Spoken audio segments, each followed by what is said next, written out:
Dia punya soalan pun sudah jam. Soalan dia pun sudah salah. Tahu kenapa? Sebab Allah adalah pencipta masa. Tahu pencipta masa? Sebelum alam, sebelum masa diciptakan, ada tak masa? Tanya soalan, ayah, ibu, atuk, nek, nak tanya, kenapa kita tak boleh nampak Allah? Pernah ditanya tak? Ke tak pernah? Apa jawapan kita waktu tu? Lam yalid wa lam yulad. Allah tidak beranakkan dan tidak memperanakkan. Kalau Tuhan ada mak bapak dia pun Tuhan. Kalau dia ada anak, anak pun Tuhan. Last, perebutan kuasa siapa nak jadi Perdana Menteri. Pening ke tak? Pening oh. Satu minggu alam ini tak berjalan. Pening. Sebab masing-masing rebut kuasa. Sama-sama Tuhan. Tak boleh. Dia bercanggah. Sebab sifat ada ibu bapa, ada keturunan, itu bukan sifat Tuhan, itu sifat makhluk. Kalau ditanya kepada kita, sebab itu tuan-tuan dan puan-puan, biasa tak orang etis yang tak percaya kepada Tuhan, mereka tanya apa? Okey, saya mau tanya, sebelum Tuhan ada apa? Pernah dengar tak soalan ni? Sebelum Tuhan ada apa? Dia punya soalan pun sudah jam.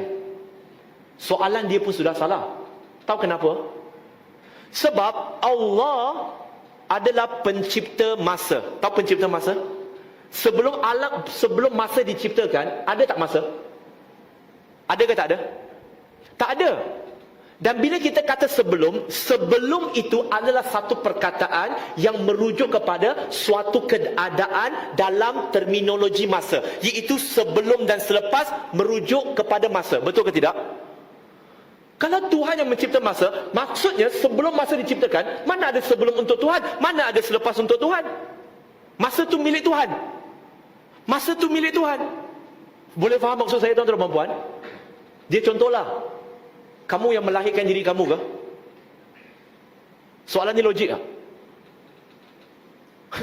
Tuan-tuan dan puan, Allah cabar orang etis dalam surah At-Tur, surah 52 ayat 35. Apakah kamu yang menciptakan diri kamu sendiri ataupun kamu ini diciptakan? Setakat ini saya lontarkan soalan ini kepada etis. Tak ada satu pun mampu jawab. Sebab soalan tu Allah bagi checkmate terus. Allah bagi pilihan je. Kamu yang ciptakan sendiri ataupun awak diciptakan. Pilih.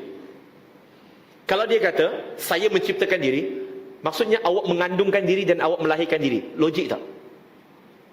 Tak logik. Maksudnya pilihan yang jelas, iaitu awak diciptakan. Maksudnya awak ini dulu adalah lemah. Baca dalam surah Al-Insan surah 76 ayat 1 hingga 3. Dahulunya kamu adalah satu perkara yang tak disebut langsung, yakni air mani.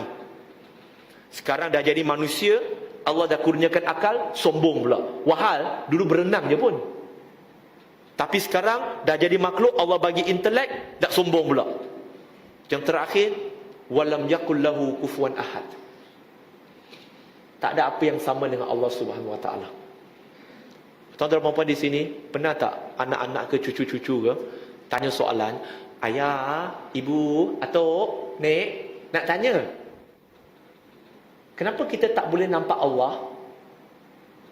Pernah ditanya tak? Ke tak pernah? Apa jawapan kita waktu tu? Kita jawab, astaghfirullahalazim. Kau jawab, tanya soalan macam ni buat apa? Ucap balik.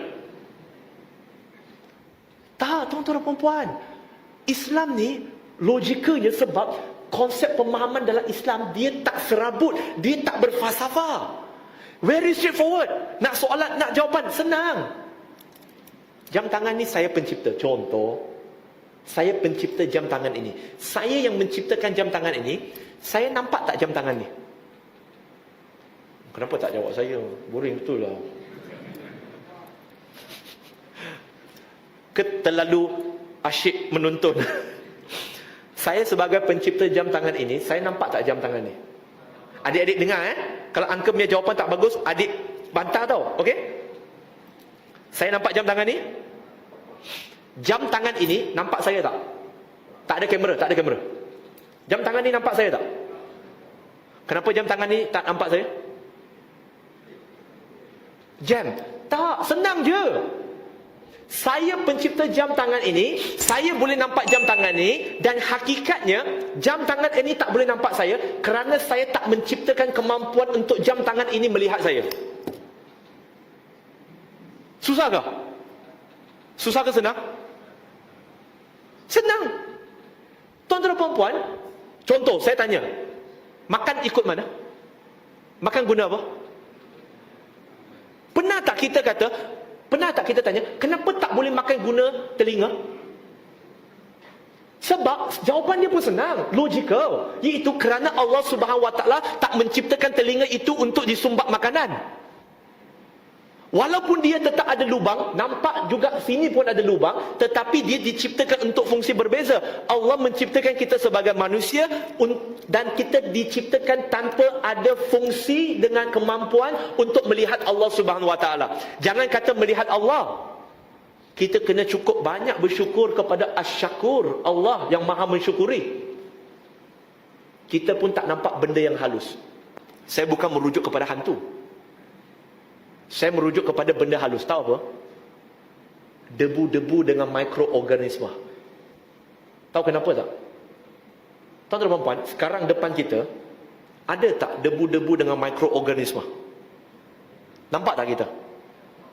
Cuba bayangkan, andai kata Allah Subhanahu Wa Taala ciptakan kemampuan untuk kita lihat yang kamu nak minta. Sombong sangat manusia, kamu nak lihat segala-galanya? Okey. Bayangkan kalau Allah ciptakan mata kita boleh lihat segala-galanya, termasuk perkara yang sangat kecil. Hidup kamu macam mana? Kamu tak boleh nampak saya tau. Kamu sekarang akan macam raja monyet. Sebab apa?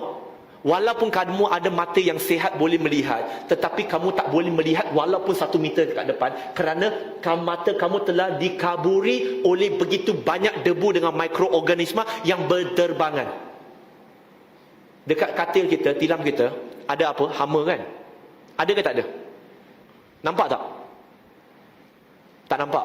Kalau tuan-tuan dan puan-puan tahu dan nampak, mata tu cukup halus, boleh nampak hama dekat tilam tu, nak tidur ke? Atas kapet ni pun tuan-tuan dan puan-puan tak nak. Tapi tak bersyukur ke? Allah jadikan mata kita just nice untuk lihat benda yang perlu dilihat dan tak melihat benda yang tak perlu dilihat. Just nice. Sebab itu tuan-tuan dan puan-puan, saya kata Islam logical. Bab ketuhanan pun sangat logical. Tak ada pusing-pusing. Tuhan jadi manusia, manusia jadi Tuhan. Tak. Dalam Islam tak ada konsep macam tu.